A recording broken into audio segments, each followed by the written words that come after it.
All right, we're going to try to figure out this comment section today. But title is, my beard is as nappy as I thought it would be. All right, a second. Let me just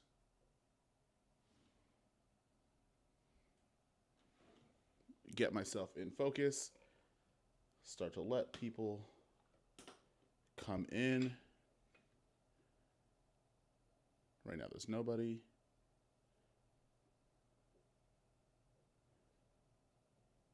Here for, okay, let me see if I can, did we get this? Did we get the broadcast on there? There we go. Hawaii Vision. Okay, we finally got the comments to get in there. So we're gonna let the chat get in. There we go. Oh, we finally got this done. Yeah, Corvington, you're not the first one, but you're definitely one of the first people in there every single time. About to listen to what I edit on DaVinci. Hey, there we go. I was just I was at the gym while I was listening to Brandon stuff. Over here, my full-time job making an exit strategy. Thanks for the content. Respects, yo. Hello from London. Hey, London, Ontario or London, England. I feel like today's angle of view is wider than it normally is. Also, there was a foam part on here so I can get rid of the pulsives. I lost both of those little foam attachments. So, you know what we're going to do today? This is what we're going to do to the stream. My Shure microphone, unfortunately, is broken after 3 years of use. Let me just make sure I'm in focus. It sucks that this is the minimum focusing on the BlazeArt lens, the Remus. But, yeah, today we're going to talk about basically using YouTube to actually leverage into actual client work, outside of the platform. For me, it's happened a couple of times, particularly at least 5. And I want to tell you about the separate jobs that you can attain from there and whether or not you have to be a production style channel in order to get some of those clients, or can you just be sharing your random stuff that you're confident about and obviously ascertain some sort of client work from there. So I'm going to let a couple more people come in, and then I'll start telling you about some of the stories about getting client work off of YouTube. Now, in the meantime, what I'm going to do is I'm going to see if I can put up a thumbnail for this, because I think that would help out a bunch, although I don't know how to do that on Ecamm. It doesn't really give you the option to do that. But if you guys have any questions before we start. Hoodie is fire. Thank you, man. I'm going to try getting a blue sweater, get a little bit more contrast in the room, because the room is super, super, it's warm. Everything's warm. This is cream colored. So I want to try to get a little bit more contrast in the room, and I'm gonna do an Instagram reel, a YouTube short about how to create contrast without using anything more than just changing your shirt. But it'll be cool. Hey, Ethan, what up? Yeah, so we're gonna talk about some stuff. Title of the video: when you making your own merch? I don't know. You know what? Let me get a little bit more revenue, because if I'm gonna make merch, I want to get a decent supplier. And when you're working with suppliers for clothing, you spend a few $1,000s just getting good samples in to see how it works. So hopefully soon, but I don't know yet. How is CES? I'll tell you right now, man, I was in Vegas. I went to CES, but I quite literally went there to talk to 2 or 3 brands, and that was about it. I had a meeting with a company that wasn't at the expo, which I cannot disclose just yet. I went over to talk to Nikon, so there will be Nikon content somewhere, somehow in the next near future. And a couple other brands. I just wanted to say hello. Some people I've only communicated over email, but it was cool. Hey, thanks for the help over the years. John Wolf, you're welcome. This is going to be a really cool year. I just got off the call with my brand manager, also my editor as well, and there's a lot of cool things happening, hopefully. Hey, Kobe, thanks for your tips on making your first YouTube video that gave me on the last live. Hey, man, did you put the link for that video, though? I'm trying to see that link. Faith without works is a dream. I think something like that. I don't know. Excuse me. Oh, my first bit has been posted. Perfect. Post a link so we know it's real. Create a blog. Good to see you again. What up, friend? Jason Bowers, OG of Aussie. Jason, I'm trying to get to Australia. We got to figure that out. We got to figure out how to make that happen. Should I subscribe? Meow. I mean, like, if you'd like to, I would thoroughly encourage it. But if you haven't subscribed, you haven't sent a like, run the likes up, and then I'll start telling you about um, some of these stories. And then Brian Gray, I will now. Perfect. We need that link. And let me see if I can. Yeah, I don't know how to make the thumbnail on this video and put it in real time. So right now, I'm pretty sure it won't let me do that. Actually, ooh, yes, I can. Once I get this thumbnail up on the link, I'll talk to you about some of the jobs that happened purely because I posted stuff on YouTube and then clients reached out from that. File, download, JPEG. Also, let me know how the audio is. Can you guys hear me? Is everything good? Is everything crispy? Right now we are shooting on the Blackmagic Pixis and 45 millimeter Blazar Remus lens. I actually just got, use some show and tell while we get things ready. I actually just got sent a bunch of these Short Stash everyday filters from Short Stash himself. So respects to Garrett. I kind of want to try what one of those would look like if we put that on our cinema camera. That would be another test for another day. There we go.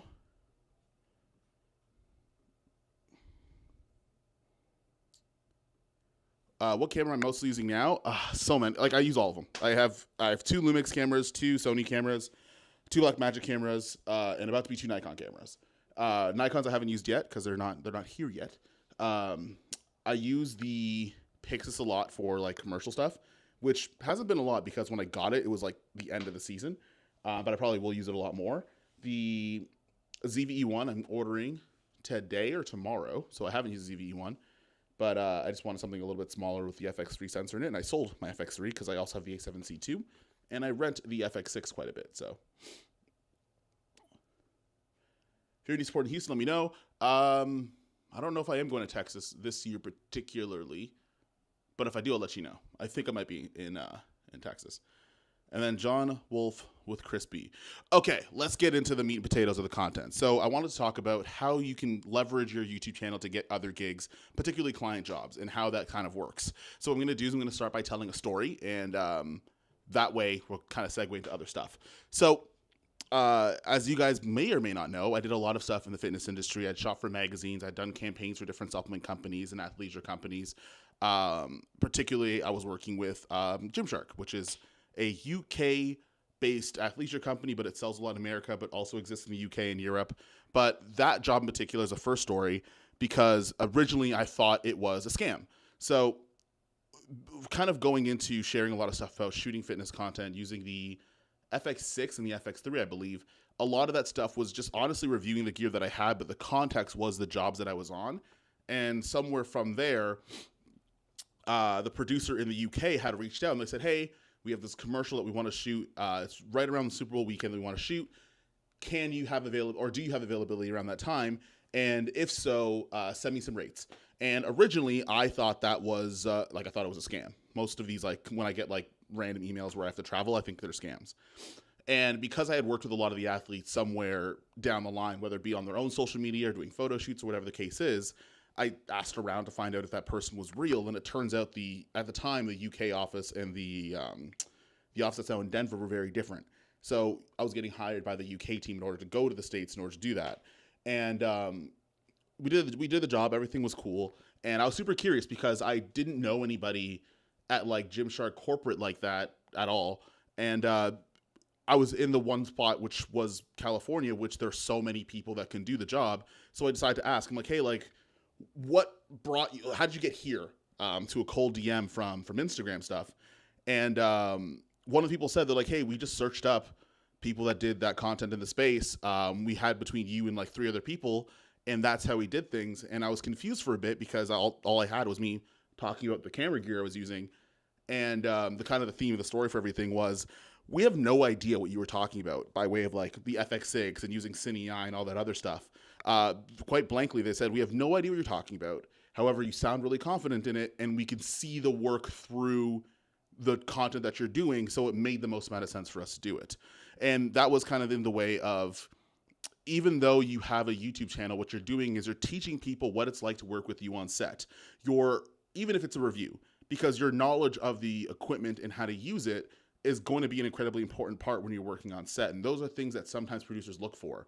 Also, like having a personable personality or being able to show what it's like in some of your mannerisms, I guess, in a way on social media is a really great way for you to actually show some of these people that might hire you exactly what it's like when you're there in real life, which I think I just said the same thing twice. Shout out to Big Hope. His pronouns are open, gated, anamorphic. That's wild. Roger's saying, loving these wild streams. I missed you in CES. I wasn't at the expo for very long, but I will be next time at NAB. So that was the first story. So the idea is that once you even are sharing the knowledge of using the tool and actually using the tool, you never know who that person's watching you. And even though it might be like product reviews or gear reviews, or whatever the case might be, how you actually do those gives some people insight in terms of hiring you for jobs that are outside of the platform. So if you are reviewing gear, you're talking about some of the stuff and the tools you have, add some of the context of the stuff that you've been on. It's just as valuable as sometimes when people and like creators will actually show just raw BTS of stuff. Like you can kind of do it both ways. The second story, which was like not even this one's kind of a weird one because it was photography related, and I don't really show or share photography based stuff. But the next one came from Instagram, and that was kind of a social media thing where I was sharing like photos of when I used to work at magazines and stuff. But mostly I was kind of branding the stuff as more video. But I had a job with it was like a ping pong company. Like they make ping pong tables, but like you could like set up any table to be a ping pong table. And what was interesting about that is that instead of asking for photo, they really wanted video. And actually, no, they wanted video. They found out video was too expensive. And then they also said like, hey, like, do you have a photography portfolio? And that's really cool because as you're still doing and showing your content on there, you've shot a bunch of photos or you've done a bunch of videos, you can start to reference some of the things you've done before. And what the tough part was is when they didn't want to go to video, we wanted to kind of sell back down to doing a photo package. And their question obviously was like, oh, like what photos have you done? And I just pulled stuff from reviews I did on the Sony 50mm f1.2. I did one on the 35mm and just photos I got from that. And that was a great way to actually show some of the work that you did. Again, this is where when you're sharing the social media content, you kind of set yourself apart from maybe other people in the area because you're not only showing the final work, but you're also showing how you use it, but then you're also showing that personality as well. Yeah, a second. We try to answer questions. Maybe I'll only tell 3 stories. There's only one more that, maybe 2. That helps out a little bit. Now, there's always one person that dislikes it, like that dislikes this live stream. Shout out to you, or just don't follow the channel. I don't actually care. It's just funny watching the one dislike. How did you decide it was time to hire an editor versus carrying all the way by yourself? Ethan, I think one of the big things is I technically didn't have that choice. Like Zach's not here, but shout out to Zach. Zach is my editor. We've been working together since the end of last year. So when I went to Ghana last year, and he kind of approached me and at NAB a couple months before that. And what was cool about that was he came in, he said, hey, if you ever need editing, like I really want to work with you, or what the case was. And that happens, like as you become a creator, like people will want to work with you and they'll reach out and stuff like that. One of my big things was, especially in YouTube, like I didn't know how to delegate things very well. And I also didn't have the budget to do it either because I didn't have any brand deal or income coming from YouTube at the time. And basically I kind of just leveled with Zach. I'm like, hey, I don't have a ton of money. I maybe have like $100 a video, but what I can do, and something I recommend for a lot of you guys who want to work with editors, if you don't have the budget to have somebody take on the full edit of your videos, take on some of the other responsibilities that they would have to do that would have gone into that rate. So what I did was at the time was I said, well, how many things can I do to make your life easy?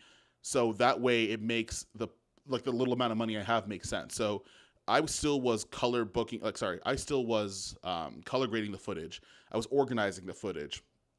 I made sure that there was only like a certain amount of minutes that each video would take up. Getting all the folders set up, getting the DaVinci Cloud set up and everything like that. Taking off some of those things that Zach would have to do that would take up time and it'd be more money. Taking up as much as you can of that and then leaving some of the parts you really, really need done and then scaling your way up from there. So when we first started together, he was just cutting A-roll. It was just, I sent him a bunch of A-roll. I made sure it was under, I can get an A-roll cut for a 10-minute video in about 17 minutes. So I would send that off to him. I'd make sure it's graded. I'd even do some of the sound stuff to it as well. And that I would just leave him with just clips that he has to cut. So it would only take him like, I don't know, maybe like an hour. And that's how we did things before. And then I would take on the weight of putting in B-roll and titles and stuff like that. And then as the channel started making more money, I would just increase the responsibilities and offset those things and worry about other things. Like for today, Zach's going to be editing two or three more videos over the course of the week. So this week I'm going to focus on doing more vertical content because I know that's missing. So you got to scale your way up instead of just dumping all your stuff and hoping that there's an editing wizard that can take care of everything. You want to make sure that if you don't have a lot of money, you're taking on some of that responsibility. Miller, any type of master classes to step up my game in lighting? I finished film school, but I feel still like, I feel I still need a way to step up in terms of lighting. The best teacher is experience, man. Like if you already went through film school, and also, sorry guys, my septum is all kinds of weird. If you notice that, like I have to like inhale, my nose is weird. I'd start practicing some stuff and failing. I feel like sometimes what ends up happening is that we'll overindulge on educational content. Make sure that we're measuring twice and cutting once and not measuring 16 times and not cutting once. So try shooting some stuff and discover kind of those things are. You've done enough training. I'm assuming the film school is like a 2 to 4 year program. Start trying some stuff. What was it? You got to crack a couple eggs to make an omelet? Something like that. I don't know. Whatever that thing Tony Stark said. This is helpful, bro. No problem, Ethan. Okay, outside of making content for brands, products, paid deals, how do you decide when to make a video for yourself or to make a video for the algorithm? I don't know. I mean, like, I feel like the reason why the channel does well is because I'm making video. Like, all those things are happening at the same time, right? Like, if I'm making a brand video, it's kind of for myself as well, because the way that I would make the video is something I would make whether it was paid or not. So a lot of the things that I would, like, the only difference between brand deal videos and videos that I was making before brand deals happened was the fact that a brand was making it. Because the initial kind of filter that kind of these videos go through is whether or not I actually want to make it if I didn't get paid for it. And if I do the brand deal video and I don't want to make it, even if I wasn't getting it, then it'd be really hard video to make. Like even weird stuff like the dash cam video. I originally said no, but then my car got broken into and I'm like, oh, this kind of makes sense. And like, this is something I kind of want to talk about. So it was a thing for me to not only be like, hey, stupid, you should have this thing in your car, but also I should be able to help educate other people around certain stuff like that. So it kind of satisfies all those things.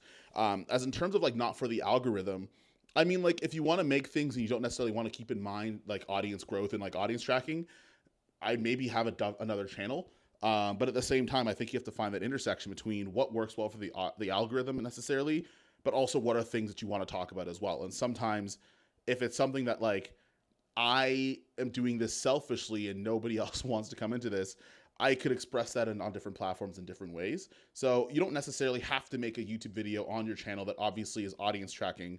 You could put that elsewhere and that could be where it goes. But if you want to put it on your channel, by all means, but you also have to accept what comes with that. I think what ends up happening is the videos we make for ourselves aren't truly for ourselves, because then we'll worry about what other people do in response to that video once it's out. And we'll say, well, I'm making this video for myself. Well, if you're making it for yourself, making a comment on whether it does well in terms of views is irrelevant then. So you gotta keep those things in mind. Living for these streams. Evan, yeah, we were in Vegas all of last, like almost all of last week. So we're coming back with a vengeance. And I think I might do 3 a week. Like I usually have like a 2-hour kind of thing every single week. A couple hours I can do live streams, which would be cool. Do you recommend working per project for clients or being retainer contracts? My entire 3 years, for the most part, were retainer contracts. Retainers are great because I think most brands want a constant flow of content. I think they've kind of caught up to the idea where like you need to be present on a more than often basis. So I would say retainer contracts work really well. Retainer contracts only work as well as the game plan for them.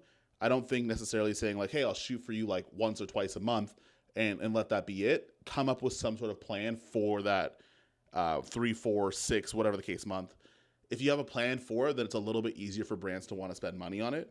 But yeah, I'd say retainer clients if you want sustainability. But if you are going to work on like one-offs, truthfully, I would only do it for budgets that are a little bit more, because you have that whole idea of like you might not ever see that person again. And also, if you want to, like, those are usually saved for like big punch moves. So bigger campaigns, or like a lot of things where you might need more resources. Okay, so I'm going to go into huh. Someone asked me a question. Preston, I can only read the beginning of your Instagram message. So if you do find yourself in the live, ask it here, because I can only read the beginning of it. Shot by Nick. How do you find the best edits to add to your demo reel where every new edit is better than the last, leaving me in a bad spot when choosing? Nick, I think one thing is you might have to kill your darlings. Like if you try to put too much in a demo reel, like a demo reel is meant to be just a short snippet of what you're capable of.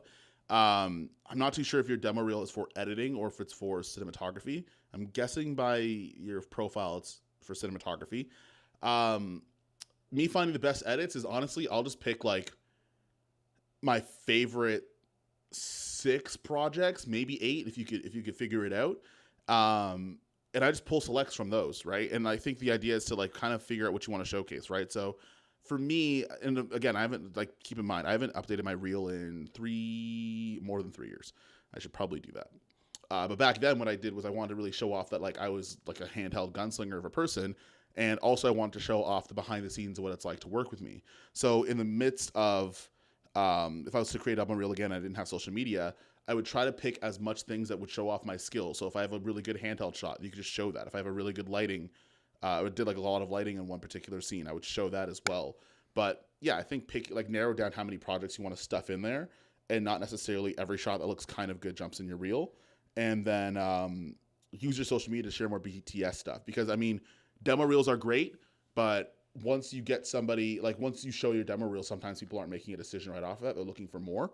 So I would say don't stress too much about the 1 minute reel, but I would maybe focus on some of the other things like behind the scenes and putting up other stuff from the project you're working on, because those people will look for more things to find. I hope that answered the question, but I don't really know.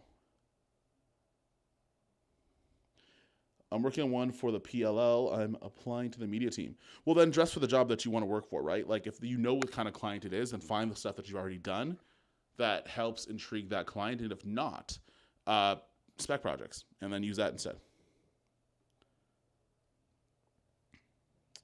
Is it odd to work with an editor to just help with the intro of a video?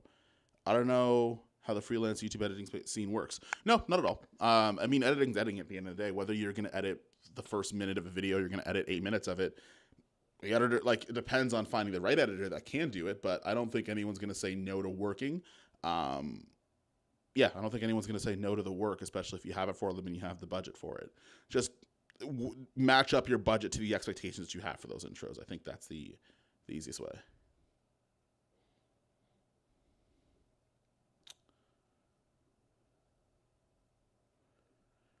Yeah, I'm the videographer for my Universe's lacrosse team. Yeah, so I would say, like, if you're trying to sign up for the PLL, get your best lacrosse clips. Also, am I out of focus again? I might be. Yeah, get your best clips from the lacrosse. So if anything that's like playoffs or big plays, just have that in there. Also, Juan Morales might be a better person to answer that, because he does a lot more sports and like live sports than I do. So maybe if you find a moment to ask in one of his Q&As or something like that, it might help. Totally different topic. I recently got deep into 3D printing with the goal of solving ergonomic quality of life problems with cinema rigs. Do you want an item from one of my setups? Hey, create a block. It depends on what the item is and what camera is it for. But yeah, no, that'd be cool. Just hit me up on IG once I get off the stream, because I only have 2 eyes and I can't go that way at the same time. So, what's your best advice for trying to get gyms or trainers to work with you if you want to enter the fitness world? Spec projects, and turn, like if you're doing the spec project thing and you're kind of working to build your portfolio, turn over as quickly as possible, with still maintaining quality, because unfortunately the fitness industry is weird with budgets. Like, I'm not going to sit here and say that like you can make this crazy career out of working the fitness space. I think it takes a particular type of person to do it in a particular type of situation. But I would say treat it the same way as like corporate projects if you're working with trainers, or just find out what their pain points are. I mean, like there are some trainers that have a problem with making sure that their clients stay on track and show up every single time. There's some trainers that maybe feel a little bit intimidating to the audience they want to get to. So there might be a strategy around having like breaking down that wall by giving out education, or like kind of rebranding how that person shows up on social media. Some trainers need app content and other stuff like that. So trying to figure out the pain points of what those people are is the easiest way to get into it. But when you're doing spec projects, yeah, don't get super married to the super cinematic stuff, because a lot of those trainers can't afford it. It's a great thing to do when you have like a launch video, or that person has an established brand and you want to elevate it by using some of the crazy cinematography stuff. But for the most part, from what I'm learning from at least the trainers and the gym perspectives, they just need a very direct strategy in terms of how to sell their product to different clients, and then you work from there.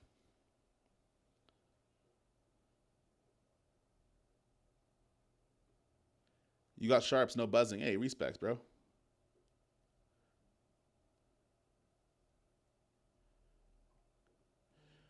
Ethan Oremio. So Ethan, I'm still gonna hire contract freelancers, mostly because I don't have a large constant flow of income in order to support having staff.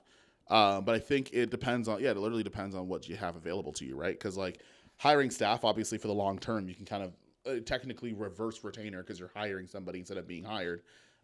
Technically, you're not paying the piece wage of like having somebody come in every so often. So you can do that, and you can kind of negotiate a lower overall cost per person on your team.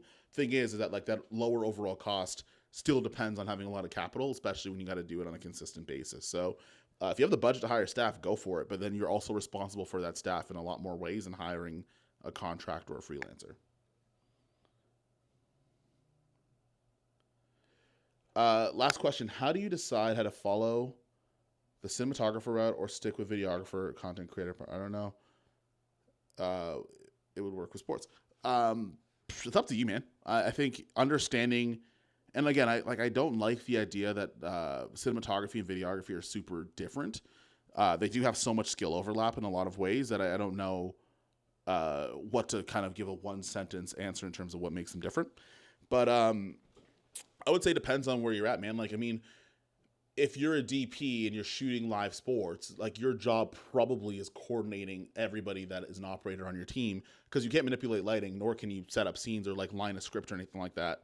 So if your bag right now is shooting live sports, I wouldn't stress it. And also, you can just do both things at the same time, right? Like you can shoot a live game and then still light a really dope interview and shoot documentaries and shoot commercials with the same athletes. Like what I'm doing right now, and this kind of goes in the third story in terms of prospective jobs in the future, is we're going to Louisiana in like 2 weeks, 3 weeks, and we're shooting a commercial for a talent agency, but they all their talent and they're kind of managing are all athletes, and they're all NFL athletes.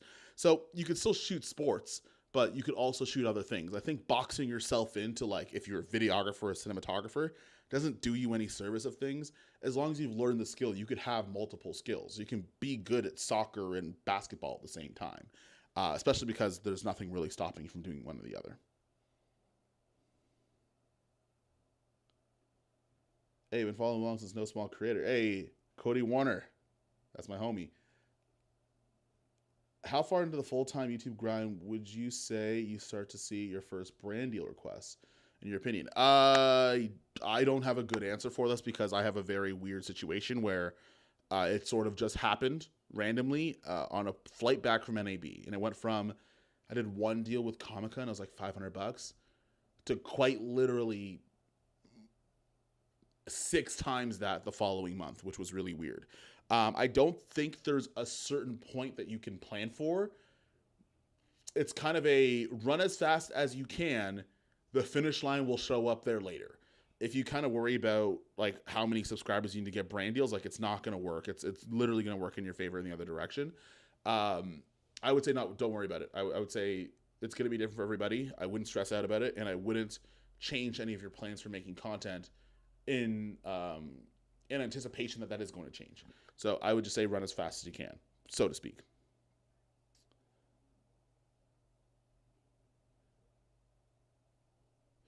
Uh, I mean the mindset. I mean again, same thing with the mindset, right? Like in a like if I'm deep, like I kind of move more into the DPing side of things. That doesn't mean I won't shoot sports. So I think you can just switch your mindset regardless of what it is. Your mindset is going to get dictated a lot by what you're willing to take on. So if you're not willing to take on some of those videography jobs, then you can decide if you want to be more cinematography. But I think it depends on the situation. I think you could give a choice of what you want to do, right? So I wouldn't worry about it. I wouldn't worry about what people label you as, because at the end of the day, people are going to call you what they're going to call you, man. Like, I could set up a gigantic cinema rig on an easy rig with a 10-person crew with lights, and they'll still say videographer. I wouldn't worry about that too much. But in terms of your mindset, that's up to you. It's literally up to you and what your style is and where you want to go. Because the videography, I guess, the way that people kind of address it or they talk about it, they can make just as much, if not a lot more money, and be just as happy, if not a lot more happier. So, dude, I'm from Louisiana. Have fun down there. Yeah, man. Yeah, I'm working with my boy Lamar Griffith. It's gonna be cool. It's a jam packed week because I'm shooting 5 days straight, and then I go to Europe right after. So it's gonna be a lot, but I think it'll be cool. I also got to continue doing pre-production for that, which is hard because I'm not from Louisiana. Preferred duration of retainer contracts: 6 months, 12 months, etc. Started Q&A at the peak of me needing some A's and some Q's. Sorry for the no. This is good. This is exactly what this is for. Truthfully, I like knowing what I know now. I kind of like having 6 month contracts and then renewing as my situation changes. But my situation changes, and like since I've started freelancing, like it's changed every like 4.5 months, 5 months, even to the point of like, truthfully, on YouTube, like you don't really know how many things are kind of just, obviously it's in exchange for hard work, but like you don't know how many things are just kind of dropped off to you. So I'll build out a kit that I'll pay my own money for, and then realize I'm like, well, now I have too much stuff here. So things change anyway. Anyways, that's beside the point. I think I like 6 months because if something changes in your life, you have the ability to pivot. Also, when you have a 6 month contract, if you want to turn over and increase your rates and have like renegotiate certain things, you give yourself the time to do that. But if you're locked in for a year, then it's 12 months if you're doing exactly what you committed to.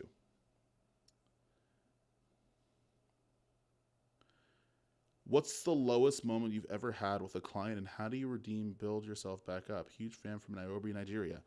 Lowest? I'm trying to think. I haven't had it like, and I think just because I'm maybe an overly positive person. There hasn't really been anything that's like I did something super stupid and it really got me in the dumps. Like there's been shoots I've been super late to, and I did get in trouble for that.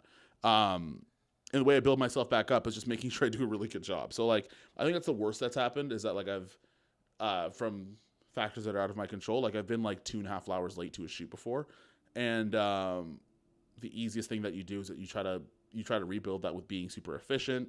Also taking responsibility for some of the things that have happened.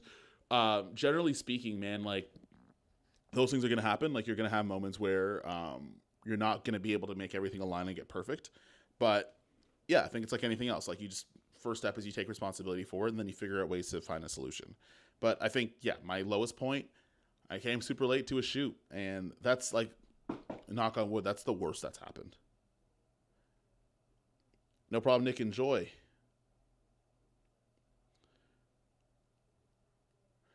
Can't wait to see you end up in Arizona somehow. The somehow would be a plane, except I don't know anybody in Arizona. If I did, I would spend some time there. I don't know anybody that lives in Arizona, so hopefully that'd be dope. Also, super uncharacteristic me spending so much time in the desert, being somebody that lives in Canada. You were coming down to Florida. We got some good weather. Y'all also got hurricanes and stuff too. Like, my heart goes out to everybody in California. It's on fire over there, and then it's hurricanes in Florida. Both are great places. I've been there quite often. I'm gonna wait it out. I'm gonna wait it out. So, Charles, you let me know when there's no more hurricanes in Florida, and I will be right there.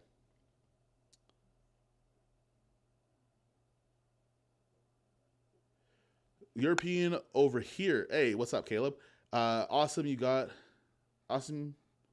You gonna come on this side of the world? Yeah, man. I can't disclose where I'm going in Europe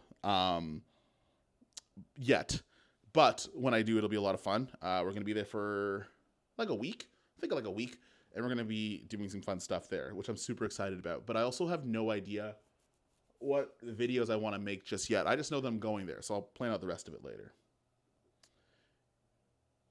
Any bad experience with contractors working for you? Absolutely. I mean, part of getting freelancers kind of work with you on production, especially as you're trying to build up a team, is that you are going to spend money losing.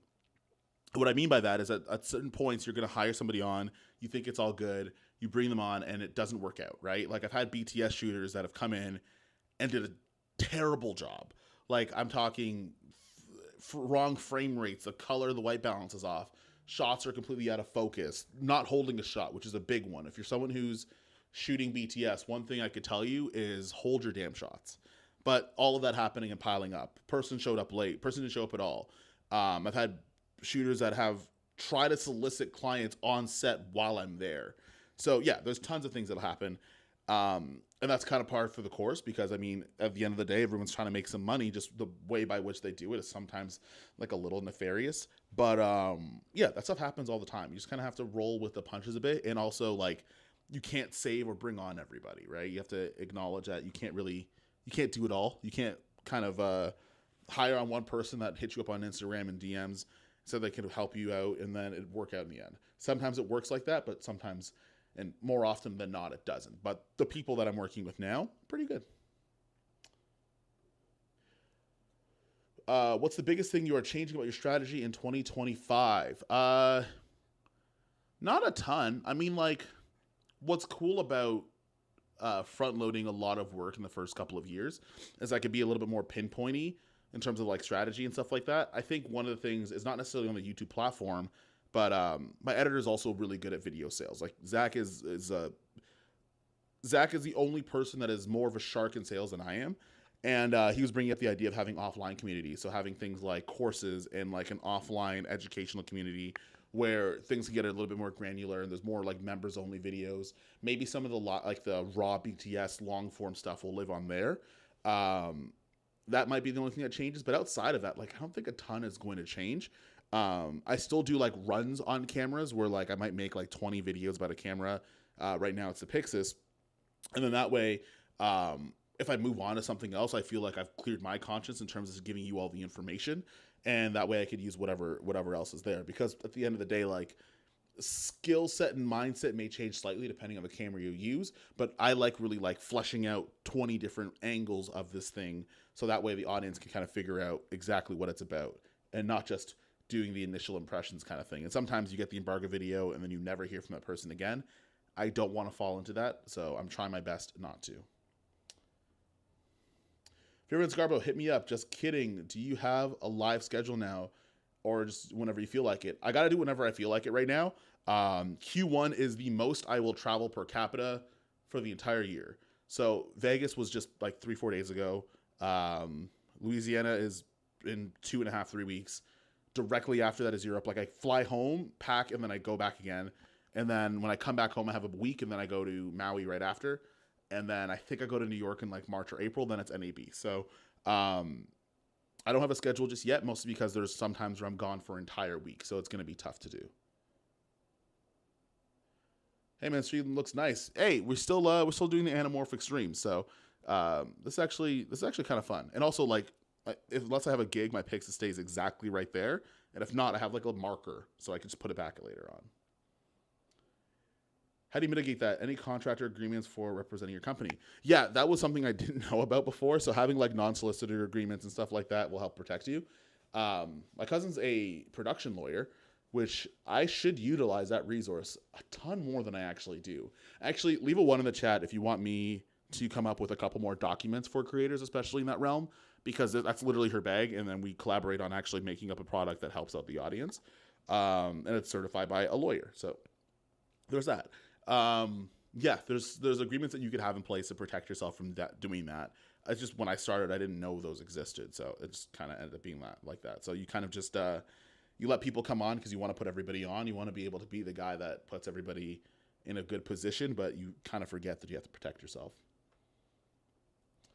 Guys, don't forget the like button. Hey, what Giovanni just said, there's actually it's a pretty good ratio. There's 35 people watching, 24 likes. But if you haven't pressed it, it's absolutely free. Also, JD said the same thing. Listen to the peer pressure. I'm torn between the Nikon Z9 and the Pixis for documentary filmmaking. What do I think? Depends on the type of documentaries you're doing. Yeah, it depends on the type of documentaries you're doing. I haven't used the Nikon Z9, so it's hard for me to say heads or tails. When it's a choice between buying two cameras, it's not fair for me to like only use one and then not know how to use the other one. So until I have a Z9 in hand, and I've had it for a long enough time, I'd say just kind of understand which camera does what. Pixis obviously is a great camera for like on sticks, on easy rig, like more formalized camera movements. A Z9 being a smaller camera, like a DSLR kind of hybrid mirrorless camera, obviously you can get thrown around a little bit more. So just keep those things in mind and then match that up with your style of filmmaking. How do you go about personal growth and improving your skills, craft, and not staying on what you already know? Spec projects and sharing that process on YouTube. So back to the strategy thing that's changing. We are shooting a lot of projects. A lot of them are going to be a lot more spec stuff. Reason being is, again, I didn't get to that third part of the whole jobs from YouTube thing. But basically, there's been a lot of brand support in terms of working with different brands in order to help facilitate and fund effectively me doing stuff on spec to build up a portfolio for 2025. And then in 2026, if I decide to even go deeper with YouTube, you can, because you already have those relationships. Or if you want to kind of go more into the production side of things, you can do that, but you have like a fresh portfolio in order for you to do that. So that's also a way you can challenge your skills. Also, pre-planning shoots and then getting them done early enough that you grab inspiration from other things and you find out how to incorporate into the shoot you're already working on.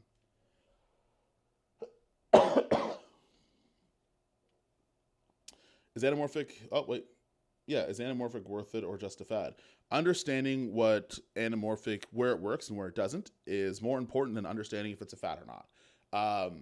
Again, the lenses you choose, the camera you choose, your color grading and everything else, obviously will have influence from the outside, but I wouldn't rest your purchasing decisions solely based on what everybody else is doing. If there's things where it makes sense for you to do, by all means, and I would recommend doing it. But yeah, looking for whether or not it's worth it to buy anamorphic lenses, I think is more up to the person that is going to use them and not up to a schmuck like me to tell you whether or not to do them. But thank you for saying the stream looks nice. Okay, there's a lot of ones, so I'm going to text my cousin and we'll see if we can get back on making a new contract pack for 2025.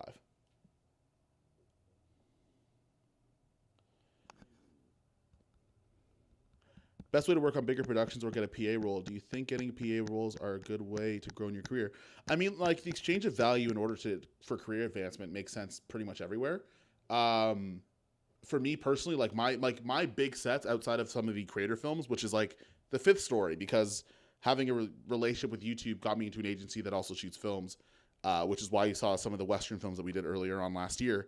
I mean, it is definitely a good way to get things on set, but I would maybe venture to say, and this might be a hot take, making your own stuff might be a better use of your time if you have the resources to do it. Because if you're a PA somewhere, I think the traditional route worked that way when there wasn't a way for you to put your stuff up. Now, doesn't mean that there's no value to it, but I mean, if you put up some of your own work, it's going to be a lot easier for you to get clients to give you that scalability, and that turnover might be a bit faster.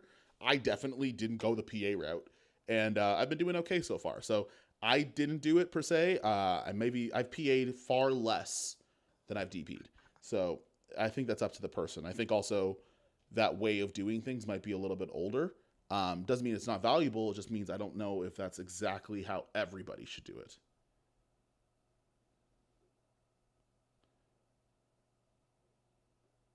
I love your use of the word schmuck.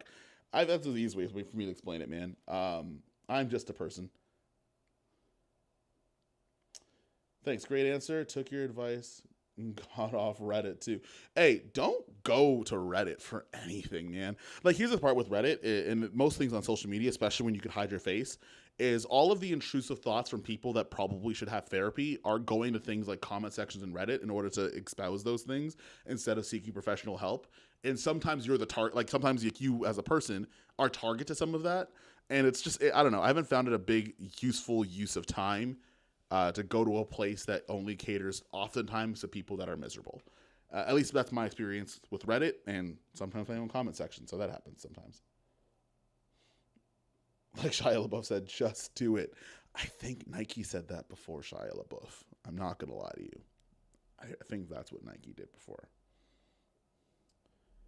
Mr. Chaudhry, you're back again. What up? Oh, thank you, Jake. Okay, so crap, I forgot the third story. So I'm going to go to the creator story because that was kind of a way that you could actually get jobs from YouTube. So one of the things that happened early in NAB, actually literally NAB just before I started getting brand deals, is I got approached by Armando Ferreira, who is another YouTuber as well. He posted a video today, and he was talking about starting an agency. And the agency was a talent agency that you would have management. They would ascertain brand deals for you. But they wanted to do one better, and they wanted to actually use a lot of that big brand deal money and shoot films. Because at the end of the day, everybody in the space, like everybody in that agency, are all filmmakers or have filmmaking intent to some extent or to a lot of extents. And joining into that was a way that not only do I get to like kind of still work with brands and do partnerships, but it was a way that you could also get on set and figure out what it's like. Because for the most part, very much so, the people that are paying for the films to be made are different, but the production was very much the same. And a lot of the times, I think people don't realize this when you see the behind the scenes videos from some creators, is that there was other people that were on there that don't have social media that were very much part of the production, way far outweighing the people that were making content. I'd say maybe out of a 30-person crew, 7 were content creators. Yeah, I think like 7. It was a small percentage in comparison to the group. But it gives you the ability to still work on sets in those bigger capacities, but at the same time, your foray into that was maintaining those client and those brand relationships. So that was one of the things where having a YouTube channel, had I not had that, would have never been involved in that in the first place. So there are different ways and different people or different avenues that you can still get into getting work outside of the platform, but it all starts with being able to show what you're about while you're on the platform kind of thing. So kind of an actionable thing to do, right? Because obviously telling a bunch of stories about how I've gotten random DMs from YouTube. I've had retainer clients that literally told me like, hey, we don't know what the heck you're talking about, but we like your fitness work, and yeah, you're hired. And I think there was one broadcaster, they're going to production 2026, and it was the DJI SDR transmitters. That was the thing that I got an email on there, and there's some things going on next year. But the idea with how you can use YouTube in order to do that is so many different ways, right?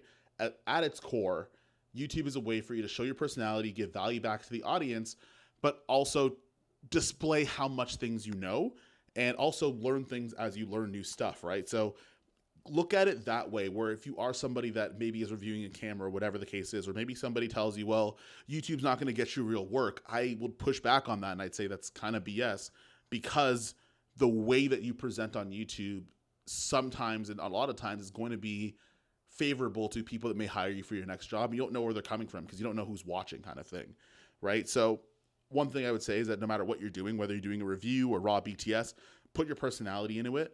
Also, if you are talking about camera gear, stuff like that, put up some of the work, even if it's spec stuff, man. Like, you're going to practice the way you play. And I know many of filmmakers that do really well just shooting stuff for themselves, and then that's how they get some of the jobs they have. It's no different doing that on YouTube. In fact, the way that you do it on YouTube is also a way that you could have those brand relationships where you could actually earn money while you're doing it. And also you can use some of that brand partnership in order to make the productions you're already working on even better. So for example, I worked with Cook and Artlist for a shoot with Keon Coleman 2 months ago. And Cook had sent the lenses to borrow for that review that came up a little while ago. And Artlist sponsored the video because I had a retainer deal with Artlist, hoping it comes back up again. And that gave a lot of the way for me to be able to bring in extra crew members to make the production bigger and make it better than what it would have been had I done it myself, right? So leveraging those type of things is a big way that you could actually still work in your niche and in filmmaking, but at the same time, you're leveraging your social media platform to take things to another level. Doing a better job of like balancing me yapping for 20 minutes and then answering comments. Only challenge would be if your niche is something your ideal client wouldn't algorithmically lean forward to. It'd be hard to make their explore pages. Ethan, what is that? What do you go deeper into that? What do you mean by that? Because if you shoot like real estate, weddings, corporate, and stuff, the only thing that would stop you maybe from making content about it would be if you're just not allowed to. And that was going to go into kind of my thing about like paywalling BTS and stuff like that. But if that's the case, anything that's going to prevent you from using that for social media, I would charge a little bit more because you can't obviously offset that what you need to make sense. You can make those kind of, you could try to make those kind of deals and see how it goes. But I wouldn't necessarily say anything that you are shooting, if you're allowed to share it, appeals to somebody. Just the acceleration of how it is might be a little bit different. For example, if I'm a glamour boudoir photographer, yeah, I'm going to have more people watching videos. I'm going to have more people subscribing because dudes like seeing chicks not wearing a lot of clothing. It is what it is. But that doesn't necessarily mean that you not doing that is not good for the algorithm. I think it just depends on how you do it, and also what your goals are.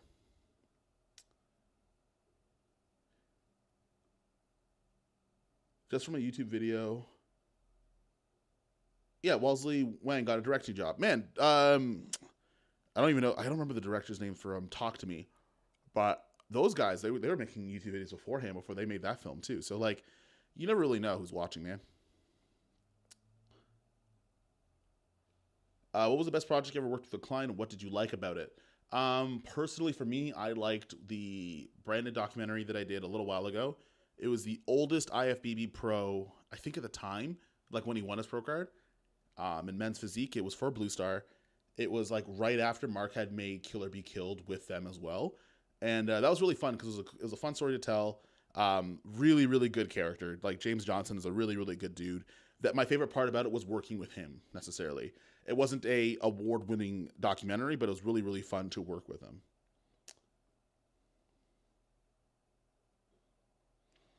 I guess if I was making camera type videos, it'd be hard to land on say musicians pages. Maybe, maybe it depends. Because I mean, like for example, like actually, I might actually prove that one wrong. YC Imaging is a music video director, and he had done plenty of tech reviews and camera stuff, and still got work as a music video director. So I think it depends on what you're doing, right? But I will say is that if you are sharing the work that you're doing with the camera, it's far more advantageous to attract other clients that may find you a little bit later. Raka Raka. There we go. That's her name. Yeah.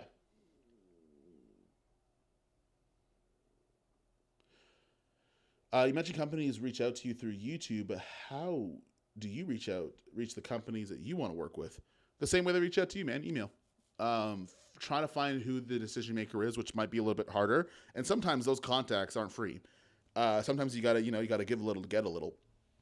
But finding the right person to talk to in terms of those brands, reaching out to them, and then especially if you're talking about like brands to work with from a brand deal perspective for YouTube, you got to have two things, man. And like, this is as honest as I can. You got to have audience because unfortunately, at the end of the day, brands want to leverage audiences in order to pay. Like brands will pay for audience interaction, and branding and stuff like that. But then you also have to have a good pitch for what the content is about. Um, Oddly enough, the Blue Eddy video that just came out I guess it was last month. Anyways, stuff about the battery generator. They did a really cool program called Light an African Family. Me, I'm from Africa, or my family's from Africa. I'm born here, but you get the picture. I noticed that on their app, they didn't have a particular country that was on there. And I asked them and I pitched them the idea of like, can I film perhaps some sort of piece that would highlight this company, what they're doing, but also go to that particular country, which is the country that I'm from. They didn't put Ghana on that whole map of donating stuff. And right now we're in talks for doing that. And it looks like it's going to be pretty good and it's going to be a great project. So, but that would never have happened if there wasn't the audience to do that video to begin with. But then also it's going to be even more likely when you actually pitch the idea. If you kind of just say like, hey, I want to work with you, I have audience, sometimes it doesn't do well. And sometimes when you don't have the audience, say, hey, I have a really good pitch, that might not do as well. You kind of have to come in with both, or something very unique that they can't get somewhere else by just sending an email. Do you have a dedicated email address that you only use for YouTube? Technically yes and technically no. My Gmail, I think just my YouTube email. I don't know how to put it anywhere else except I think it's on my YouTube page. But for brand deals, I do have a separate email. That's through my agency. And then manager Ori kind of gets it first, and then I get it second. I see it, but I don't answer it until he's kind of said his piece for it already, which is ironic because I just got an email today from potentially a desk company. And yeah, it looks like it's pretty good. But yeah, so I have 2 emails. Do you ever do work for an influencer? Do you ever find it challenging to have a structured professional communication with them? Ethan, you must be new here. So I did. I've worked with Mark Bone for a little bit, doing behind the scenes for him, and for like a while, all of his thumbnails, I shot them. I also worked with a fitness influencer, Will Tennyson. I think some people might follow him. I shot there for like 2 years, So I have done it before. In terms of challenging and structured professional communication, that was like right off the bat. Because there was like an intermediary, I think, when I was working with Will originally, and then I would speak to him directly, but I still kept things like very much like, you keep your boundaries, you keep things that you have going on as well, because as I'm working with influencers, I'm still doing other freelance DP work and stuff. Yeah, just do that right off. I think the earlier you kind of get how you move in terms of communication out of the way, the easier your life gets.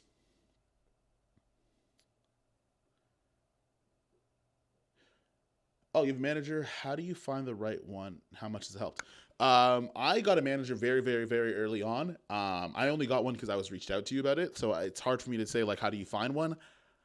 I would say continue to put out work and try to make it as good as you possibly can, because I think one of the things that one of the feedbacks I got, I guess, when I had a smaller audience was I was still putting out content as if I had a much larger audience. So brands were like, hey, we can get that guy while it's still affordable and it's still cheap. And agencies were like, oh, cool. Like as long as this person is outputting, he will grow. So like we kind of get to grow with him. Same kind of concept of working with brands. I would maybe, instead of like, what was it, the push method instead of the pull method. So instead of pushing myself out to bring people in, if you kind of work on building a very strong brand, it'll pull people towards you, which is a little bit easier because you have a lot more leverage. So for example, typically working with brands, I have made far more when they've come to me because I have the leverage. They've already come in, they want to buy something necessarily, than kind of going out and reaching out. Now, there's not to say don't reach out, but you do definitely have a little bit more leverage when they're coming to you. Tim, I'm doing excellent. I'm back on the push-pull legs, 2-a-days, and boxing. I had a really good Christmas holiday. I ate like crap for 6 weeks, and my face tells you it now. So we're just, we're gonna lock back in, and we're gonna get back down there. I'm working on pitching brands for my YouTube channel. Do you pitch strictly YouTube integration sponsors, or do you join with do you join that with a brand pitch, photo and video for them? Yes, both. So Tim, what you can do is that you literally pitch brands the same way you pitch clients.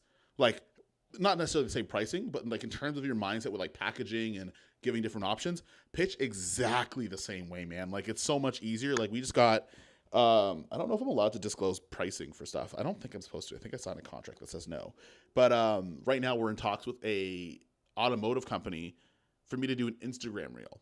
And it's like a lot of money for an Instagram reel, which is weird for me. But we've pitched like, do you want to do a reel? Do you want an integration in a video? Do you want a dedicated video? Do you want photos? And like, we've kind of made those line items and package and mix them up. And then that's what gets pitched to clients or brands. And the thought process is exactly the same. It's just, you're the face of things instead of you hiring other people to do it. Right. So.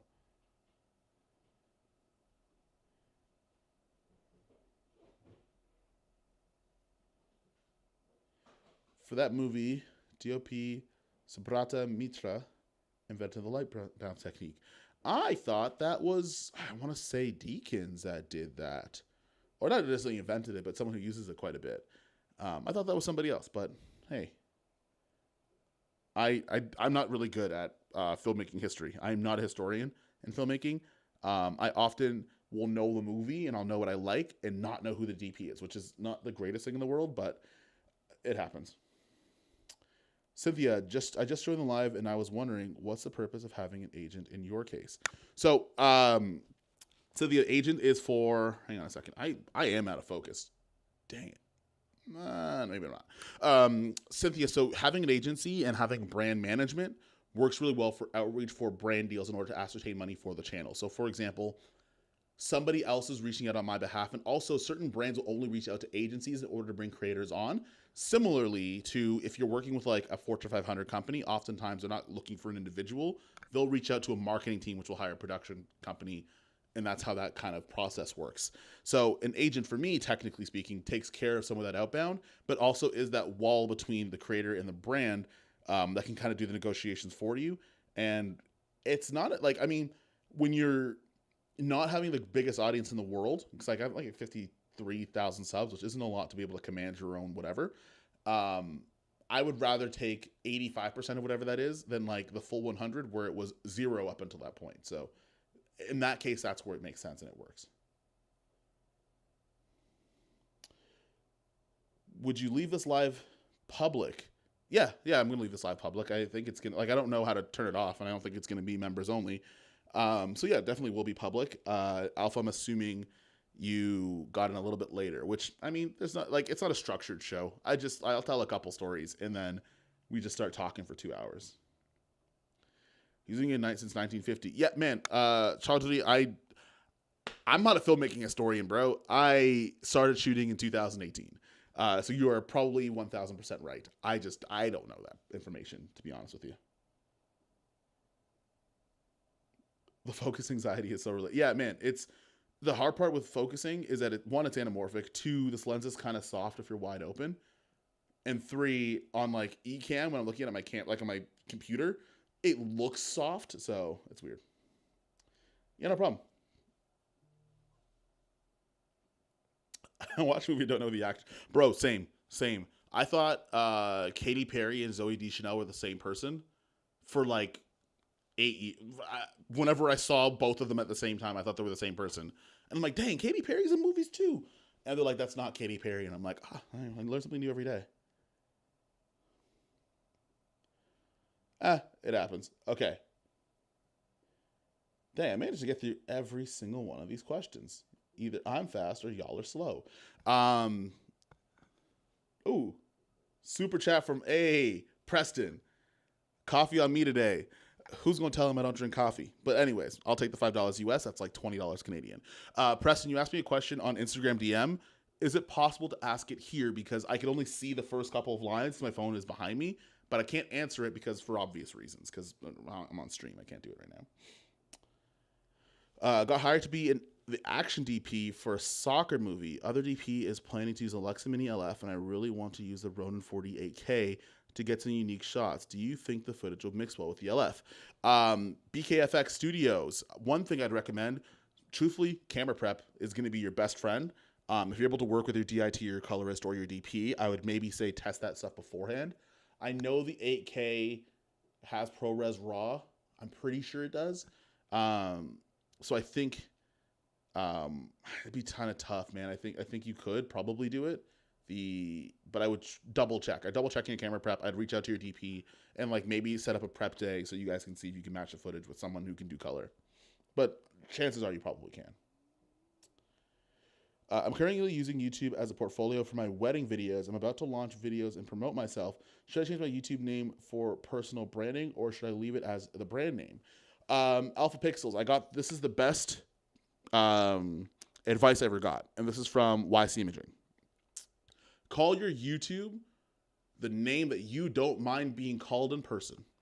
So if I see you in person, if you don't want to be called Alpha Pixels in public, then call it something else. Because what will happen is as you grow your brand, people are only going to reference you by the name that you put on your handles. And if that is anything but something you want to be called in front of people, you might not want to keep it long term because it's like a tattoo that you might have got when you were like 15 or like 19, I guess, when you're legal to. Might be like a tattoo you get when you're super young and then you're like 35, 40 and you hate the tattoo. You don't want that. So I'd call it anything you don't mind being called in person. Ooh, let's keep it DM. Okay, we got some NDA stuff going on. Y'all can't know that now. clean up to me with using large diffusions, mass studio lighting, and location shooting. Hey, I'm gonna. If I favorite this, does it get pinned up? Because that's actually really good information. Again, this is all new stuff to me. So Chaudhry, every stream that I do now, I want one historical fact from you. You've now assumed this responsibility. It's up to you now. Only you can save us. How do you handle dealing with terribly behaved clients after contracts have been signed? You should have something in your contract where if that happens, you just leave. Yeah, I think one time I've like kind of said like, hey, this is getting off the rails. I am gonna. You have things like kill fees and stuff like that are in there. But yeah, I'm a go. Especially because like usually those clients don't pay that much money anyways. You're not really missing much if you kind of leave a nightmare client, to be honest with you. But yeah, definitely having stuff in your contract where if that stuff does happen, you can just leave. I forgot what the clause is called. I'll find out what the legal clause is called, but I'm pretty sure there is something in your contracts where if like, if you have to deal with foolishness, you can just leave. Yeah, just jumped in live. Sorry, thanks for answering. Hey, no worries, man. No worries. This I don't schedule these lives. I just kind of just get on and start yapping. So don't worry about that. DW Griffin one of the DW Griffin, one of the first to use lighting cameras to create mood in films. Enoch Otterden, 1911. Hey, Chaudhry, save these for other there's gonna be more live streams if you. I was gonna say something inappropriate, but if you're going to use all of your knowledge now, you're not gonna have anything for the next video or the next live. But these are actually really dope. I don't know if you guys could I'm gonna favorite. Can I favorite this one too? Does that work? Okay, cool. I'm gonna favorite these. I'm gonna steal this for something. Hey, no problem, man. Yeah, your best case scenario when you have to match up cameras, man, especially if someone has a budget to bring an Alexa LF on set, you have budget for a prep day where you can figure that stuff out and mitigate some of those problems. I don't want to tell you hey, it's gonna work for sure, and then you go on there, and then you hate my guts. We need a lot less we hate YouTuber content. So, random topic: saving for the future versus investing in yourself. Yeah, man, that actually would be a good deal. The hard part with those videos is truthfully, as much as I've done camera reviews and stuff like that, I don't like being granular in how people use money, especially their own money, because it's very hard to know the situations of 52,000 people. That's really tough, and giving one piece of advice doesn't necessarily work for everybody, and it becomes a little bit tough. And the last thing I want to be is an influencer that tells you how to use your money, but definitely striking a balance between investing in the future and then saving money for yourself and a rainy day. Got it, but thank you so much for all the knowledge you dropped, bro. Appreciate you. Hit me up if you're in ATL or ATX, which I'm assuming is ATL. I hope it is. But Ethan, respects. You got here from the beginning, so thank you. Let's do it. Okay, so I'm going to favor these. Chaudhry, I keep calling you by last name, but if you can put a pronunciation on your first name, because I know how to pronounce Chaudhry. I don't know how to Abranil? Yeah, Abranil. I don't know. I might have got that wrong. But yeah, save a fact, just make a notepad and then just copy and paste it each live.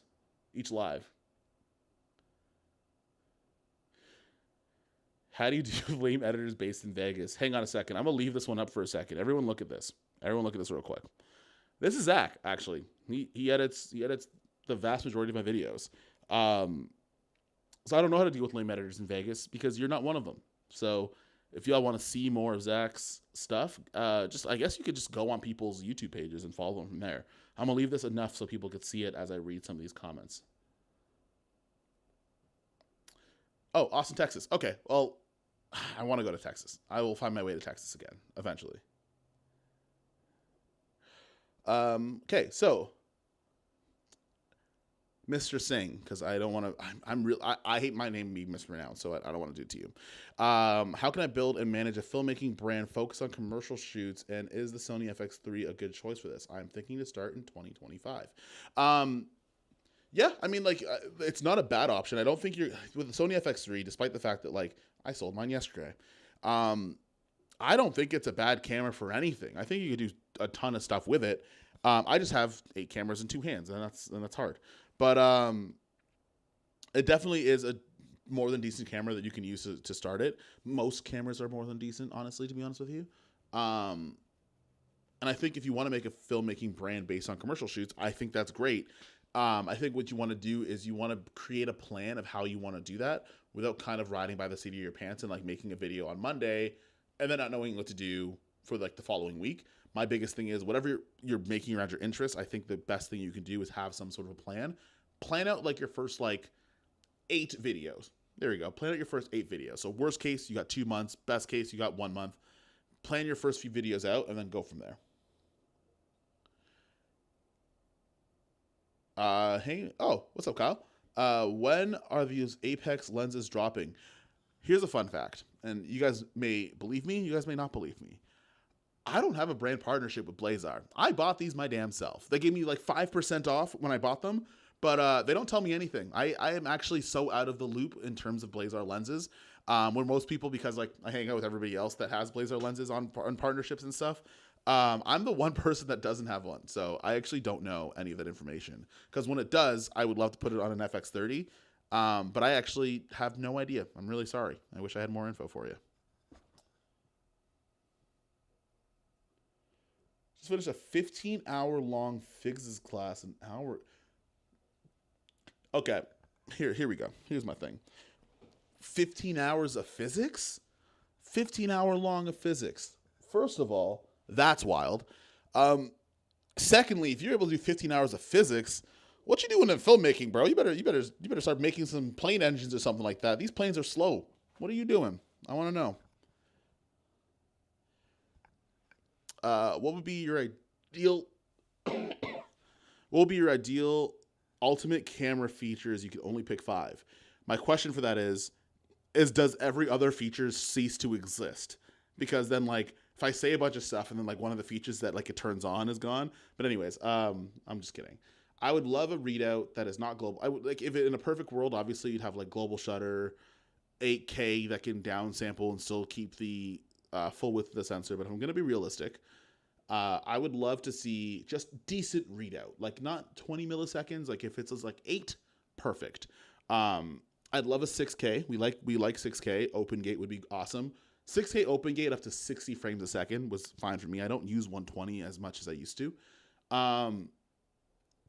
doesn't have to necessarily be a box, but just a form factor that doesn't suck. I'm going to cough like another 2 or 3 times. A form factor that doesn't suck. So that could be a box. Usually it's a box. Pixis works great. That's 3. I would love internal 32-bit float. That'd be awesome. And it writes to CF Express type B cards. And 2 of them, and I can get relay recording or I can get simultaneous. Those would be my things. I don't really need much. I mean, RAW is great. That'd be awesome, but don't really care. If you get like a 12-bit log profile, and then I'm good. And I wouldn't complain about much else. Hey, respects, man. A film fact that probably everybody knows is Alfred Hitchcock invented the dolly zoom for the vertical called... Yeah, I do remember. That's like the only history film fact that I know. That's like the only one. That's the only one that I can remember, to be honest with you. So like if we had a game of Jeopardy, I'm betting it all on that. Are you shooting on the FX30 right now? Absolutely not, my good sir. Oh, my good night moon. Good night moon. That's cool. No, I'm on the Pixis. I'm on the Blackmagic Pixis, which I don't know if you guys know this, but Blackmagic is a killer when it comes to live production broadcast cameras. Pixis is no different. It's built like a cinema camera, but it has all of those like broadcasty live features in it, including eventually, I got to work on it. I really got to figure it out, but I got to put my LUTs on here. So that way, what's it called? I could actually put like a look in here. I think this is just like a kind of film-based Rec 709, but eventually we'll get there. We'll get there. How did hiring an editor save you time, and what's the value creating a team? Do you have more time for creating script stuff? Also, work-life balance. Alpha Pixels, you low-key answered all of that. Having a team gives you the ability to specialize in the things that you're actually good at and kind of offset the things that you're not, or things you don't have time to do, which gives you more availability for time to do other things. So for editing, for example, like when me and Zach work together, we'll front load all of our YouTube editing and videos in like the first couple of days of the month. It gives me the rest of the month to work on other projects to make the videos in the following month a lot better. So in 2025, you're going to notice like a ramp up in production quality because January is kind of like a warm up month where we're trying out some different things. It's cold as heck outside, so a lot of my stuff is going to be a mix of like in office and like BTS from shoots that I've worked on over the years and stuff like that, but still delivering information. And then the big travel month in February is going to set up February videos. And then in March, there's some other stuff that's going to set up March. And then April, kind of the following parts. But you wouldn't be able to do that if you're constantly kind of chasing your tail in terms of stuff that you got to put out versus some of the stuff that you already have going on. So it gives you a lot of time to specialize in the things that you're good at, while at the same time, my stress about the edit in a certain commercial, whatever the case might be, that's offset to somebody who has a better eye than I do and a fresher eye. So it also gives you that work-life balance because ultimately you have more time. Okay, so I'm preparing for my next exam, which is an exam you need to give to enter medical college in India. Okay, so that makes sense. That makes way more sense. I was like, I wonder if you're doing physics for fun. You're going to med school. You are going to be way more successful than I will long term, which congratulations. And if I break my leg or something while I'm in India, well, you might see me. Oh, you only have one shot at it too. Dang. What's your Blackmagic design infrastructure look like? A capture card interfaces. Quite literally, I am plugged into a DJI Mic 2. I got this thing. This little this isn't even for this microphone. It's a thing that I have. But I'm also using the Ultimate Recorder 3G. That's connected through the SDI into the Pixis, and then my Pixis is just AC plugged in. It's not on a battery. And then my laptop obviously has my Ecamm on it, which is just like on my desk. Although this is that's my desk. That mess over there, that's my desk. This is my girlfriend's desk. Her desk is much cleaner than mine, so we're using hers instead.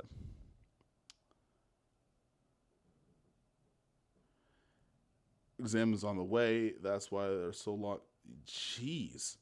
Well, Chaudhry, you're going to have a great time being far more successful and intelligent than all of us because I am not in med school. I barely got through business school. So you're going to have a great time and have a lot of fun doing it. Hey, also, run them likes up, bro. There's 44 people watching and only 34 likes. Or only, sorry, no, that's a lie. There's 34 people watching and 44 likes, but I'm sure some of you guys have come and gone since then. Who has more questions about leveraging YouTube into client work? Because we've answered a lot. I've talked a frig ton. So I'm just going to double check and ask. Maybe we'll finish the stream in an hour and a half. Who knows? But yeah, to wrap things up, just to kind of give an overarching overview of kind of how to use this thing to your advantage, right? Like YouTube, especially in the camera space, I think oftentimes kind of gets seen as just being like reviews and stuff like that. And it very much is. And I also don't have a problem with that being a thing, but something you want to keep into consideration that some of these creators, if not a lot of them, are using it as leverage for brand partnerships to fund some of the projects that they have outside of the platform. So for example, a lot of the videos that are like the generator and the dash cam stuff and all these other things and all these other partnerships, yes, they will ascertain money in order for you to grow your channel and to grow your audience, but at the same time, it is a much easier conversation to work with someone you've already worked with before. So if there's a thing or a project that I have in mind, it's far easier for me to reach out to, say, Hollyland, for example, who actually is a sponsor for a video that we're shooting on the 24th. Totally forgot about that. Anyways, I've worked with them quite a few times. So being able to go back and say, hey, we have this project coming up. This is the content we're going to make in collateral or exchange. Now we can kind of have a new client relationship, right? And that makes things a little bit easier. And so some of these reviews and some of these things that you're seeing aren't just them like pieces of content in a vacuum, but also the symptom of having brand relationships to aid that creator do bigger and better projects, which ultimately gets shared on YouTube for free, and exactly how to do that all the time. Any suggestions for people who want to get back into editing but don't want an online presence? I mean, having it'd be the same as like having a video production company not having an online presence, right? Like, you probably would have to shoot spec work or have to work with some, like, let me backtrack. It depends on the type of clients that you want over the long term. So for example, if you only want to work with other creators in the space, your best bet is to either have a network of creators offline or be out there enough that you can do it, right? It's very, very hard now, especially because people use social media as a way of being able to promote their business. It'd be the same as like if there was no internet, how do I have a business without newspapers existing or radio? I think one of the things you have to do is either have a network and build that network and spend more time doing it offline, um, or unfortunately you play the game. You don't have to use your face, but you are gonna have to compete in order to get some of those things, and especially when it's clients. Is it more difficult for smaller creators to leverage YouTube, in your opinion? Absolutely not. I would say the first time when Gymshark reached out about shooting in LA, which turned into a retainer contract for the year, I had 1,600 subscribers. And even in terms of getting equipment and stuff like that, I think Nanlite sent their first care package kind of thing over less than 1,000. I would say. So I don't think you need a big audience in order to get certain things, but there's definitely a part where like when you want your brand deals in terms of like financial compensation, definitely. But in terms of clients, no, because I think the metrics by which clients use to work with you that aren't like necessarily brand deals isn't your subscriber count or your views. It's what the actual product is, right? Because at the end of the day, someone hires me as a DP, they want me to work well. They don't necessarily care if I have 500,000 subscribers. They want to know if the work is good. So there's limiting factors, but it also depends on who you're going after. Does social media currently make you more money than production projects you are on? Yes. Yeah, as of now, yeah, it does. Definitely does. It makes more money than my retainer contracts, makes more money than my one-off work. And what's nice about that is that I've used some of that like brand deal money to make some of the production stuff look better, which gives me more brand deal stuff later on, but also the clients come back. But definitely, yeah, I make more money doing social media things than I do freelancing, for sure. Like by a margin that's noticeable enough now.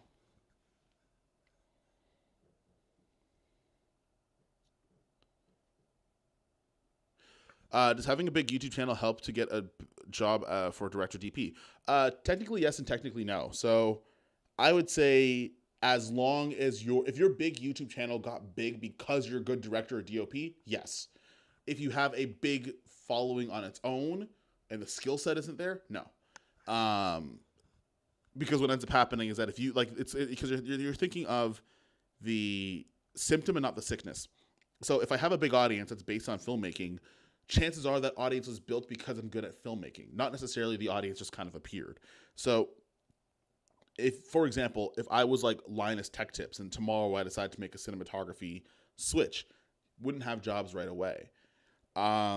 So you got to kind of think about it that way, right? Like the big audience, if it's rooted in the thing that you want to get hired for, absolutely, it definitely will help. But if you just have a big audience for the sake of having a big audience and then you make a flip into filmmaking, no, not at all. At least in my opinion. What to you is the most valuable metric regarding making money from your content? The content being good. And good is subjective to the separation between your intention of what you wanted to put out and the people that it reaches in the response to it. That's a good piece of content. That's not necessarily, that's not necessarily a thing where like good content is that it has to be like cinematic or have a certain amount of retention or whatever the case is. It's just, are you delivering the most amount of value to your audience on a consistent basis? That would be the biggest factor, because if you're only doing it, if you're doing it infrequently, I'm not going to be I don't have enough relationship with you to actually spend money on you. That's from a brand side and an audience side as well. For Gox, I don't know. Like it's up to I think it's up to him. Also, I would consider the fact that like if he has that big of an audience, I don't know how much money I would pay him if he was going to DP a commercial. Because based on like the money he would get from other partnerships and other things on social media, probably isn't financially worth his while to take to have to do the scheduling, the pre-pro, and all the other stuff. I don't think I'm guessing. I don't know him. He's a young guy. I don't know if that part in his life right now is something that's advantageous to do that, and arguably probably make less money. If I was to choose that. Also, I don't know if he wants to work with bigger crews and stuff like that. So I'd also argue he's already directing and DOPing because his stuff looks great. So I don't know if that would be the greatest parallel in the world to make it make sense.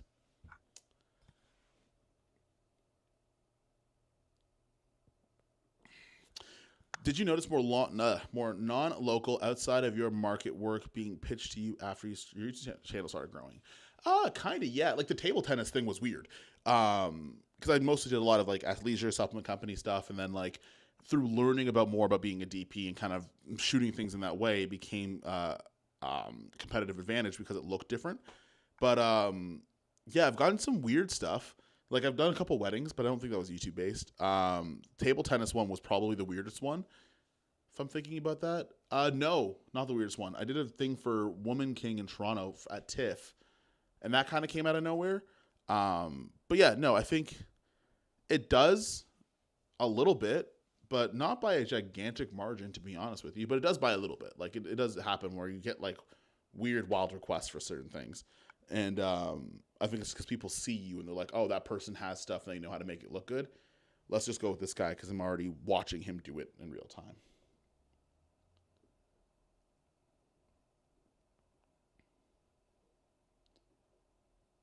Oh. Oliver, I'm not going to tell you an exact percentage because I do not believe in telling people how my finances are because everyone here is a stranger at the end of the day. But what percentage of YouTube revenue comes from AdSense versus brand deal at the moment? What 80? I'm guessing 80s is AdSense, I think. Brand deals are significantly more than AdSense. It's not even close. I would say AdSense is everyone's pie chart, especially in like the filmmaking educational tech niche. I would say in the pie chart of like where money comes from, AdSense is probably the smallest one for most people. Now, if you're an entertainment creator, might be a lot different. But and over on this side, yeah, AdSense is by far the smallest by like a very reasonable margin. Is OpenGate overrated? No. Every feature of a camera is only as useful as the user. So if you are someone that shoots a lot of anamorphic, OpenGate is definitely not overrated because you lose a ton of resolution using a 16:9 sensor. But if you don't shoot anamorphic, then yeah, it would be overrated. That's kind of, it depends on like every conversation about like cameras is all subjective to the person using the camera, unfortunately, because I think on YouTube, and again, I'm like, Boboth, I'm not pooping on you. But I think what ends up happening is that we want the one answer for everything. And I don't know if that answer exists. Quite often I'll get what's the best camera for this? And I'm like, I don't know. Right. And it's because it's only as useful as the person using it and the context that you're using it in. Jay, do you deal with getting and managing brand deals, or do you have a manager for that? Oh, okay. So Jay, you got here later. Yes, I do have a manager. His name is Ori. He works for the agency Curating, which I've been with for a year and almost a year and a half. But yeah, no, he definitely manages all my inbound brand deals. Also, when other brands reach out to other agencies, they reach out to them on my behalf as well. So the good part about having an agency that you work with is some brands, some of the bigger brand deals I've had won't reach out to the individual. They will reach out to an intermediary, similarly to like Nike's not hitting you up on Instagram in the DMs. They're reaching out to a marketing agency that's reaching out to your production company that reaches out to you to be on the projects oftentimes. No, Oliver, sorry. I didn't sorry. When I say stuff like that, I'm being sarcastic and joking. Damn, I'm not really good at not being seriously not serious. I'm sorry about that. That wasn't supposed to come off that way. But yeah, no, Oliver, to answer the question simply, brand deals is a large percentage, much larger than AdSense is. My bad. I didn't mean to do that. That was I keep thinking that I'm in front of people's faces when I do stuff. So like it's when I'm doing jokes, I realize that when I don't know the person personally, it doesn't work out that well. How often are you getting commercial work from YouTube? We see a good bit from IG and Facebook. We have not made it to YouTube yet. I would say before I decided to take on more brand deal stuff in terms of requests, I'd say it was like a quarter of the time, a quarter of the stuff I've done was always like, I'd say like maybe once or twice a quarter, I'd get hit up by somebody randomly in my inbox, and it'd be someone who's like in the city, and they'd be like, hey, I saw your video on like insert random thing that has nothing to do with the brand here, but we're wondering if you're available to do X, Y, and Z. So I'd say like maybe 20% of the time, which is a lot more than zero. So it happens. Most of us, oh, wait, hang on a second. Oh, most of your small production open gate is overrated, I think. I think, honestly, if you are someone that either shoots anamorphic or you need to have multiple deliverables and multiple aspect ratios, wouldn't worry about it. If you're someone who's going to shoot 16 by 9 and like that's been your bag and that's been your clients the whole time, I wouldn't bother with OpenGate, right? I've used the FX6 so much that top handle is white and I've been just fine not having it. So it all depends on what you're doing. How do you feel about LinkedIn as a space for content? I gotta try that. I think if I decide to be a lot more client facing, I think I would make series for LinkedIn. But I think if you're in like the corporate space and you want to work with some of those more corporate companies, I think LinkedIn's actually kind of low key a really good way of doing it. I think if you get a decent strategy going on, I think you can get some really good clients from working with LinkedIn. If I'm being honest with you, it's also underrated because there's not a lot of content in there too. Huh? Weird. That's got a really strange email.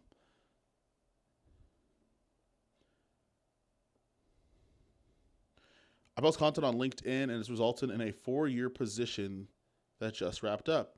There you go. Yeah, I wouldn't sleep on LinkedIn. I mean, with Instagram and YouTube, I guess you'll get more of the quote unquote creative projects. I think would be something that's a little bit more commonplace. But yeah, in terms of working with like really high value clientele, absolutely LinkedIn is really good.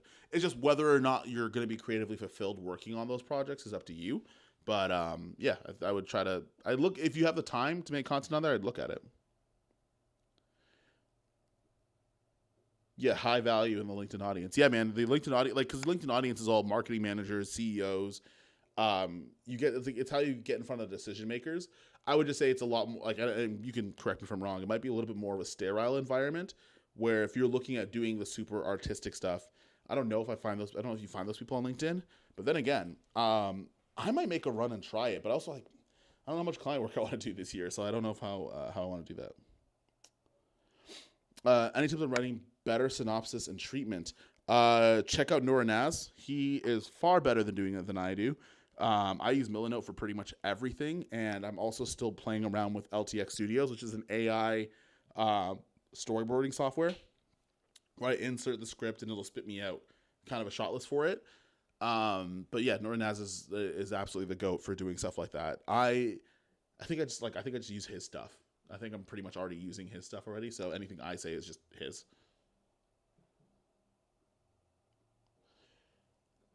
What would the most interesting documentary film project you work on in Ghana, your home country, as a personal project? I want to do a documentary on funerals because you're from West Africa as well. West Africans and funerals are totally different on that side of the world than it is in the West. There are like the pallbearers, like the Ghanaian pallbearers, are hilarious and very interesting to watch. But the way that like Africans do death, totally different than the rest of the world. I would love to shoot a doc on that. I don't know how I'd be able to do it, but I think that would be probably my most fun project is working with those guys or just pallbearers in general.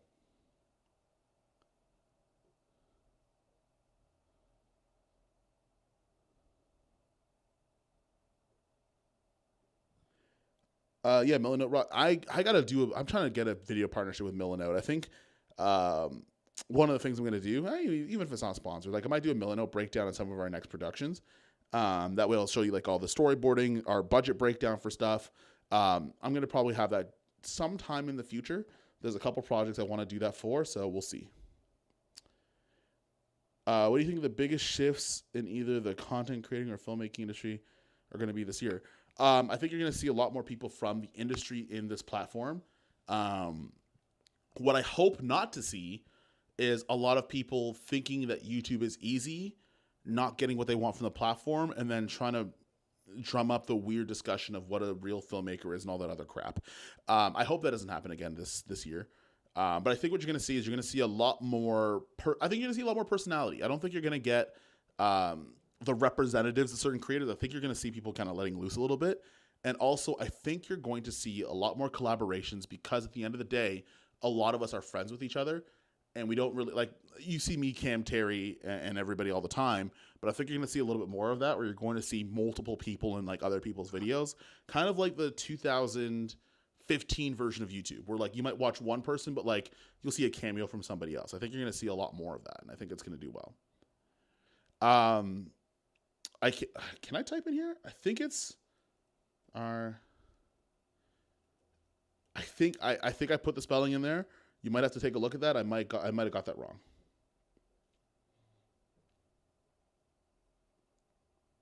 Yeah, I agree with LinkedIn for sure. Yeah, LinkedIn's really dope. I'm actually sorry, Nairobi. Sorry, I thought I said Nigeria. So crazy. I've also wanted to dabble in the funeral space. We handle funeral. Yeah, man. If you guys have ever seen a West African funeral and you think you're gonna see people dressed in all black and it's super sad, there's parts of it that are sad. The rest of it's a party, bro. The rest of it is an absolute party. That's East Africa. My bad. You are correct. Kenya is much farther east than central than it usually is. Much more east and center than I thought it was. Collabs on collabs, baby, like the old YouTube. Yeah, man, I think you're going to see a ton of that. I think you're going to see a ton of us working on films together. You're going to see a ton of us working on different videos internally. I think you're going to see a bunch of us traveling together too, which is really, really cool. And yeah, man, I think it's going to be a really cool year. I think it's going to be super fun. I also think you're going to see a lot of behind the scenes from a lot of people too. But also what I hope kind of happens too, and you guys let me know about this one because I've always been kind of weary and leery about this part. But but the production side of YouTube in terms of behind the scenes with the big sets and all that other stuff, does that feel out of reach? And the reason why I'm asking this is because I've been kind of working on this for a little bit, and I'm kind of determining how I want to show up with some of the production stuff.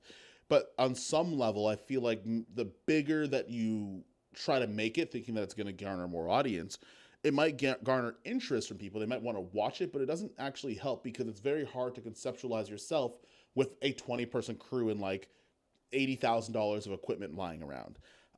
You guys let me know. Do you guys prefer the bigger sets, or do you prefer like, hey, you have a small, concise crew, but you're able to pull off a lot? Let me know because there's certain opportunities that are coming up this year, and I haven't really figured out how I want to navigate that. But to me personally, I feel like that if I'm going to start like where I'm at right now, I would love to know about things in like a 5 to 6 person crew setup and how that works. So that's a lot more understandable. Instead of when I watch things with like 35 people in it, sometimes it's, even for me, it's a little bit intimidating to think that I'm going to pull any knowledge from that right away. I'm wondering, YouTube is easy to start. No, I'm just kidding. Playing my YouTube for months now, and dismayed at all the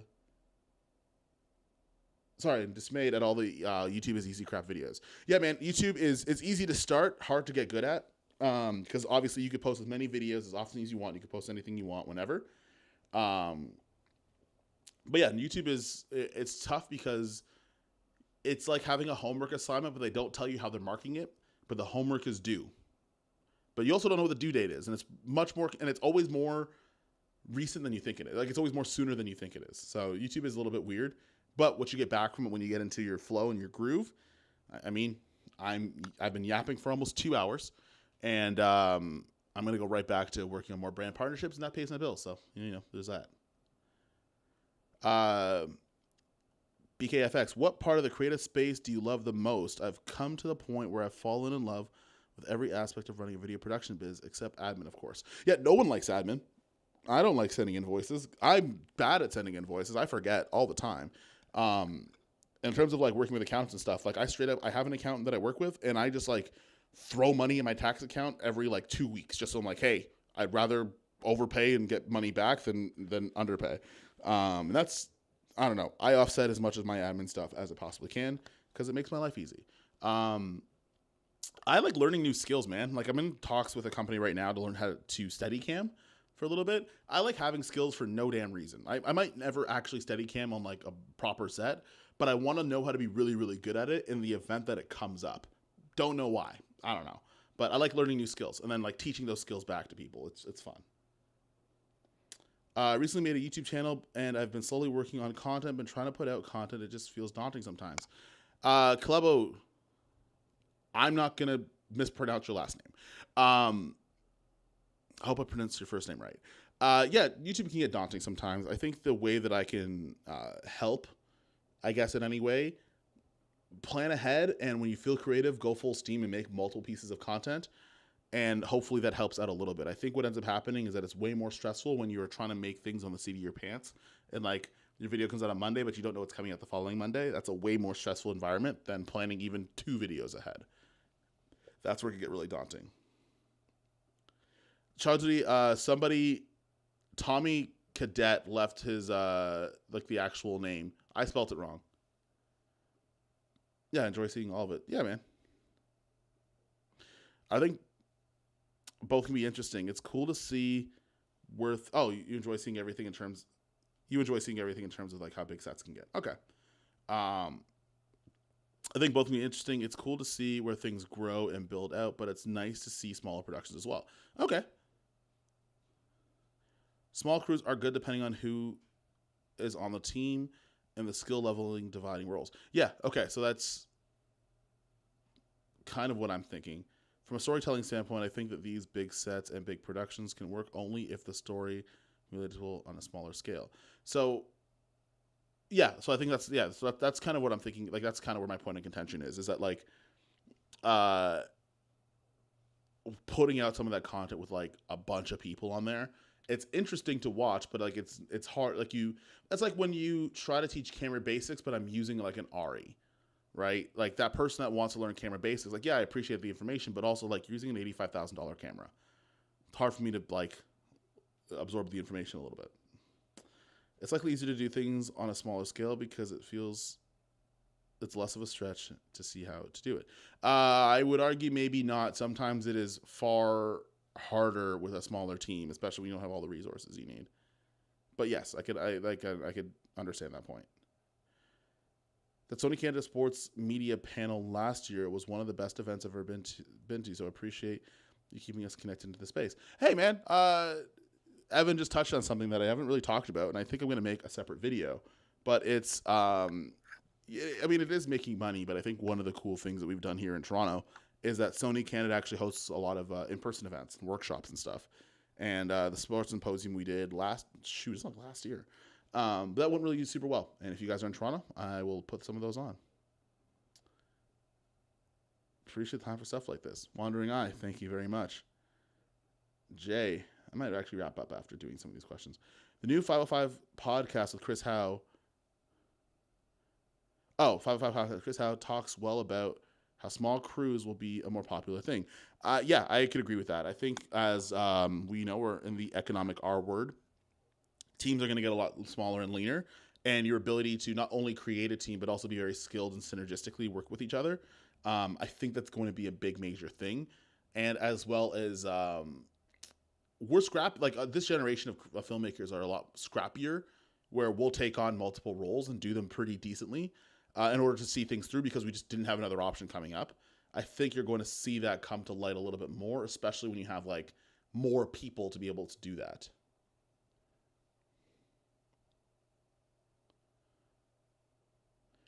You like to be I don't know what that word means. Evan, explain. I don't know what that means. And it's your favorite word. I don't know what that means. We prefer small and concise crews able to pull off a lot. Okay. I like that. Thinking of opening my YouTube channel since the last 2 years, directed 5 short films and produced a music video for all of them. Chaudhry, put them up. Tell us how you did it. And then look at your comment section if there's any questions. Make videos that answer those questions. And be a medical student, doctor, person that also is in filmmaking and just be more successful than all of us. Because I can't do one of those things, and it's definitely go to med school. I've got a small crew, but one of them is Greg Fraser. You work with Greg. Okay. You know what? Greg Fraser counts as 10, so curveball. Don't know this is on topic, but what's your advice as a veteran FX6 user for someone used to IBIS stability aside from ones with OSS? What did you reach your level handheld? So I got really good at being strong. No, I didn't. I powerlifted a long time. But one of the things that you can do to mitigate some of the shakes and stuff like that is just rigging out your camera. Generally speaking, a lot of mirrorless cameras have IBIS in it because they're so tiny. So any like movement that you have in your hands when they're super super small, like that's gonna kind of pronounce that movement on screen. But the larger cameras that you have, most cinema cameras like don't have built-in IBIS to them. But the bigger that camera is, the more weight it is to it. So those shakes get kind of flattened out because there's not a lot of weight to be like you can't generate that much force to move the camera with your hand.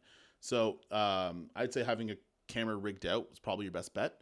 And also wider angle lenses shake less. So the more your focal length is distance from the sensor, the more it's going to shake a bit. That might be a weird way of wording it, but like if you have a higher, like a 50 millimeter or 125 millimeter or whatever the case might be, that's going to give you a lot more pronounced shake shooting handheld than using like a 16 mil. And thank you for watching it. Got to get back to work, but it's been fun chatting. All the best. Thank you, sir.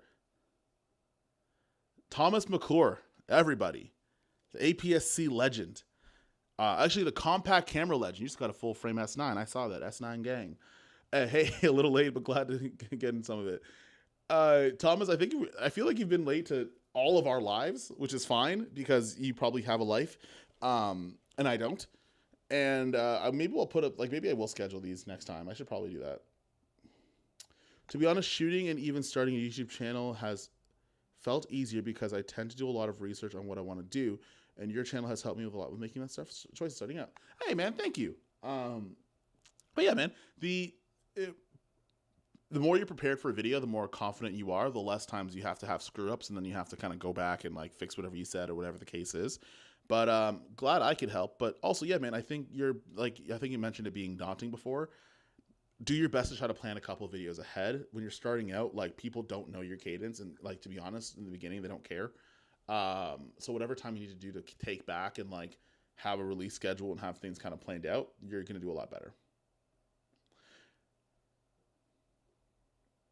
Oh, okay. Definition: having a ready insight into and understanding of things. That's cool. That's actually a nice compliment. I often get called other names, so I'll take that one. Shout out from South Africa. Hey, the African people are here, eh? We have one from Kenya, we have me from Ghana, and you have this one from South Africa. Very good. I could turn that accent on and off whenever I want to, which is kind of fun, but also probably gets other Ghanaian people really mad.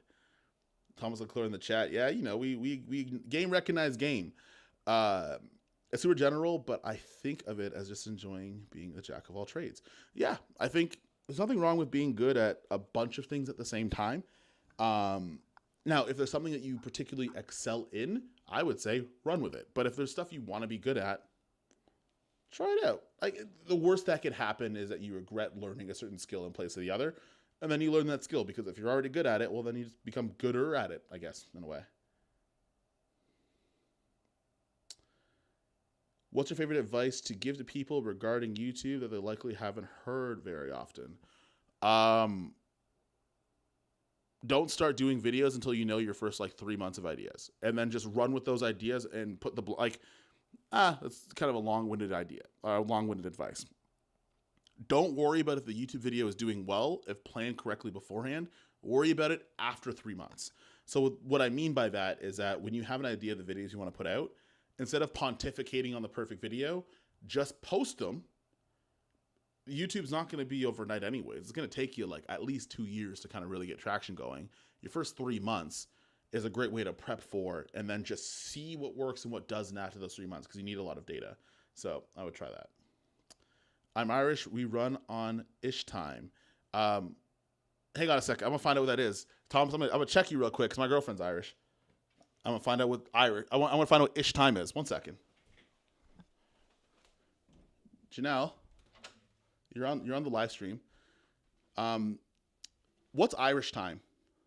Irish time? Yeah, someone said that he's Irish, so they run on ish time. What's that mean? Does that mean you're early or does that mean you're late? I mean, I don't know. I've honestly never heard that. So what's Irish time? I would imagine that it's punctual and then leaving early. I don't know. All right, Thomas. So you heard it here first. It means that you are on time and not an hour and a half late into the stream. But also, you leave early and you don't say anything on your way out. I made up that last part. I didn't. That she didn't say that. But yeah, now we get to know what real Irish time is. And yes, I absolutely did that. Hey, Thomas, just following me around the internet today. Hey, this is cool, man. There's like a community built in the community too, and I think there's like, I would say like Preston, Thomas, a couple other guys are kind of like where the beginning stages of like where me, Cam, and Terry were. That's why I would say me and Cam, because me and Cam I think started growing around the same time. It's kind of nice seeing like what the next kind of gen of what that is, and like seeing you guys at like 5,000 or 1,000 or 10,000 subs. I think Thomas is at like 13 or 14 now. It's cool. Alpha Pixels, greetings from Romania, Europe. Also want to thank you for the advice and content. Definitely helped me becoming better at filmmaking. Respects, man. I think there's still going to be camera videos, but I think I'm going to put in a lot of like nuggets that I know into those videos, which should be cool.